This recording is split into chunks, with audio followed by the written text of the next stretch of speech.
o Papa Francisco criará mais 21 cardeais para a Igreja Católica. Uma surpresa para os próprios escolhidos, dentre eles, Dom Leonardo Ulrich Steiner, arcebispo metropolitano de Manaus, e Dom Paulo César Costa, arcebispo de Brasília. E para partilhar conosco como recebeu essa notícia e também esse chamado a um novo serviço que irá exercer em seu ministério episcopal, com alegria eu converso com Dom Leonardo Steiner, direto de Manaus. Boa tarde, Dom Leonardo. Uma alegria poder falar com o senhor, sua bênção. Boa tarde a você, boa tarde a todos os nossos telespectadores. Dom Leonardo, eu começo perguntando como o senhor recebeu essa notícia do Papa Francisco no último domingo. Onde o senhor estava, quem lhe contou, se o senhor sabia disso antes, se o senhor foi comunicado, como é que foi isso? Você sabe que o Papa Francisco surpreende sempre. E as últimas nomeações ele também não tem comunicado antes, não. Ele anuncia da janela lá da Praça de São Pedro, e é assim que se fica sabendo do nome dos novos cardeais. Eu estava pronto para sair domingo de manhã. Eu tenho sempre um programa na Rádio Difusora de uns 10 minutos, e em seguida a missa na Catedral às 7h30 da manhã. E antes de sair tocou o telefone, eu fui atender.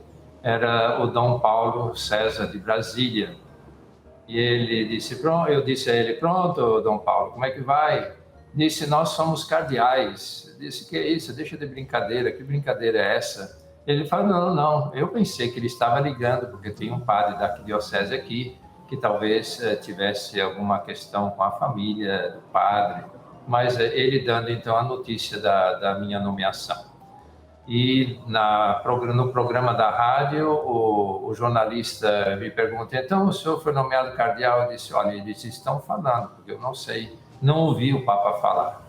Em seguida tive a celebração da Eucaristia na Catedral, que é transmitida pela TV, e logo em seguida fui para o interior, onde não tem, às vezes, acesso de telefone. E quando eu cheguei em casa à tarde, é que eu fui então entrar na internet e ver. Tinha tanta mensagem, tantas congratulações, e também então eu fui ouvir a fala do Papa da janela da Praça de São Pedro. Então eu tive a confirmação da minha nomeação. Dom Leonardo, o senhor já trabalhou como secretário da CNBB, secretário-geral da CNBB, e sabe bem da importância desses trabalhos que a igreja pede dentro da sua estrutura pastoral. A gente poderia perguntar o que faz ou qual é a função de um cardeal para a igreja? O Papa, quando citou os nomes, ele disse que vão me ajudar no exercício do ministério de bispo de Roma. Quer dizer, são quase que conselheiros que o Papa escolhe. E um dos elementos que sempre de novo recordados é o cardeal deve dar a vida pelo Evangelho, pela Igreja e pelo Papa. São então os colaboradores mais próximos. Essa colaboração nós damos permanecendo na própria diocese e levando a palavra dele, a mensagem dele, o magistério dele para as comunidades e para a região onde cada um de nós se encontra.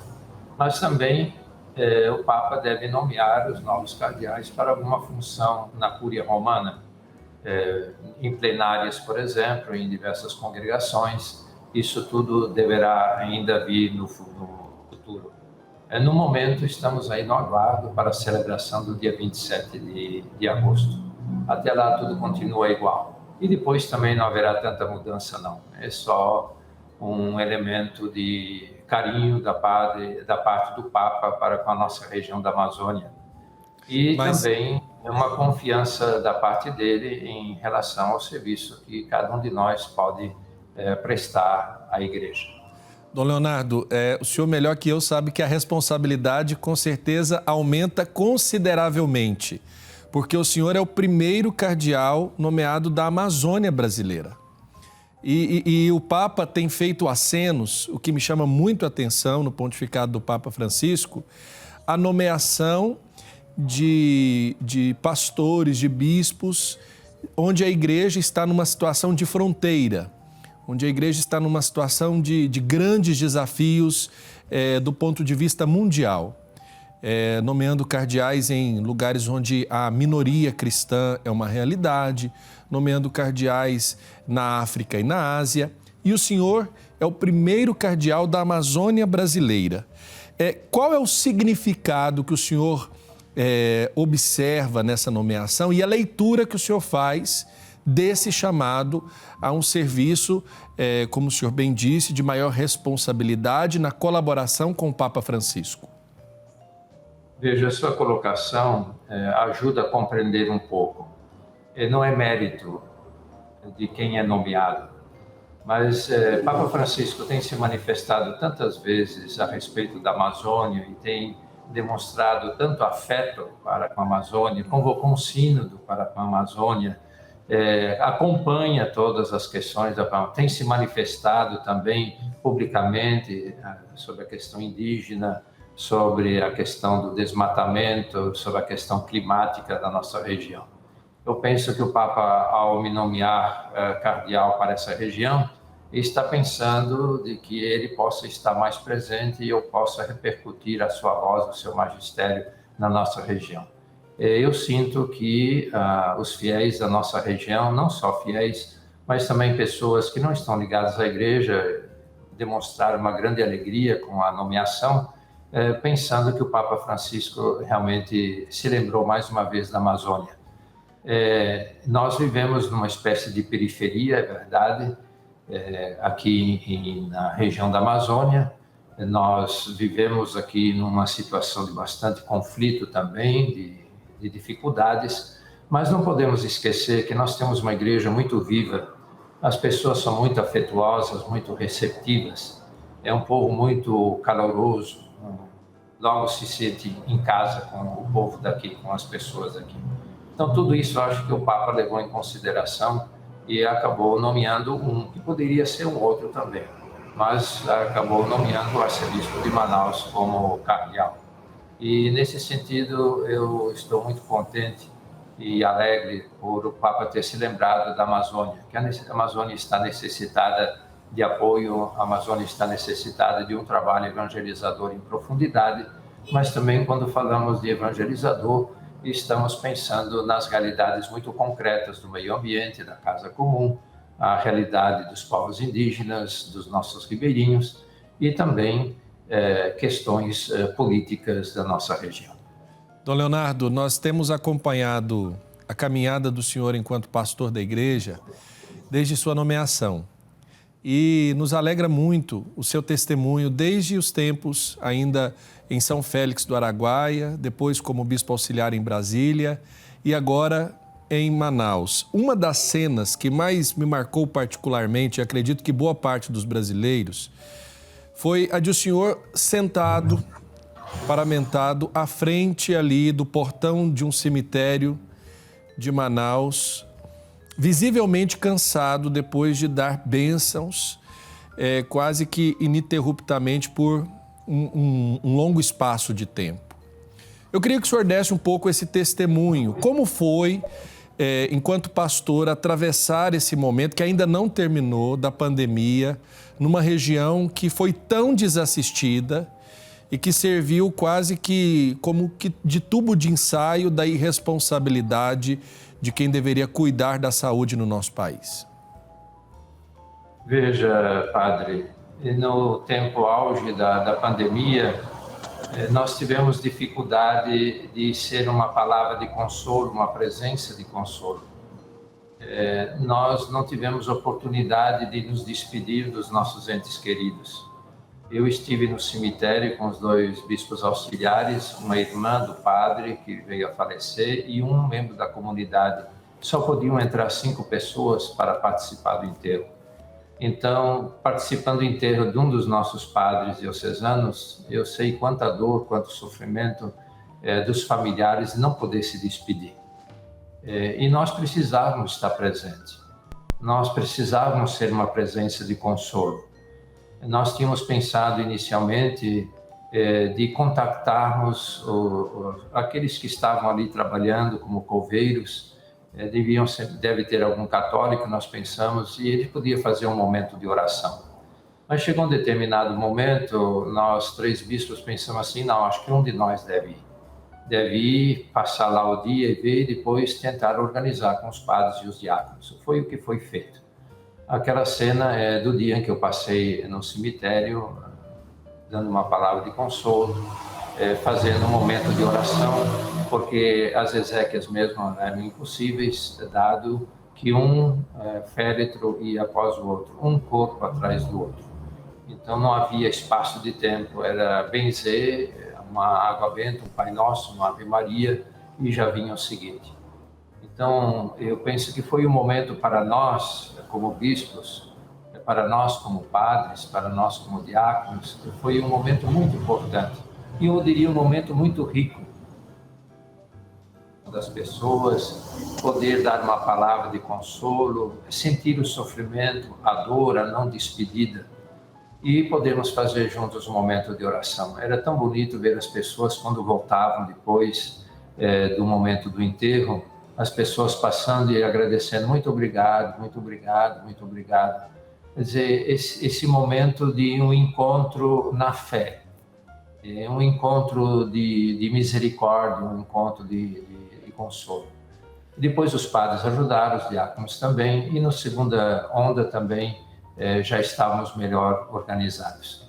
Graças a Deus, Deus nos deu forças, Deus nos deu inspiração. Nenhum de nós que esteve no cemitério foi atingido pelo vírus, nenhum de nós até hoje. Dom Leonardo, quais são hoje os maiores desafios da Igreja na Amazônia?